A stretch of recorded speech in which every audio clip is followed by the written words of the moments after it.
नमस्कार शेतकरी बांधवांनो. ग्रामीण कृषी जागरूकता आणि कृषी औद्योगिक कार्यानुभव कार्यक्रम सन 2024-25 गाव येरावळे, तालुका कराड, जिल्हा सातारा. तर शेतकरी बांधवांनो, आज आपण कृषी कन्यांमार्फत जीवामृत बनवण्याचे प्रात्यक्षिक बघणार आहोत.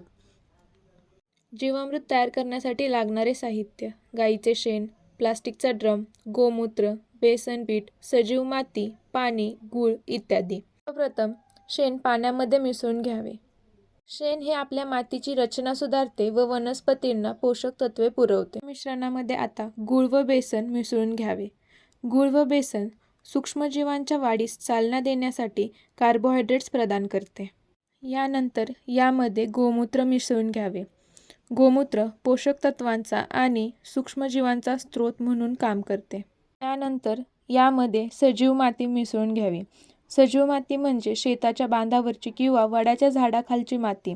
या मातीमध्ये सूक्ष्मजीवाणूंची संख्या जास्त प्रमाणात असते.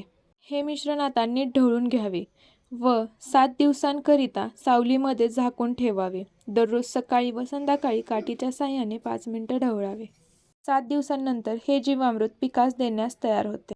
जीवामृत आपण आळवणी पद्धतीने पिकास देतो. जीवामृताचे फायदे: जमिनीची सुपीकता वाढवतं, जमिनीत सूक्ष्मजीवांची संख्या वाढवते, पिकांची रोगप्रतिकारक शक्ती वाढवते, रासायनिक खतांचा वापर कमी करते, पिकांची व मुळांची वाढ चांगली होते.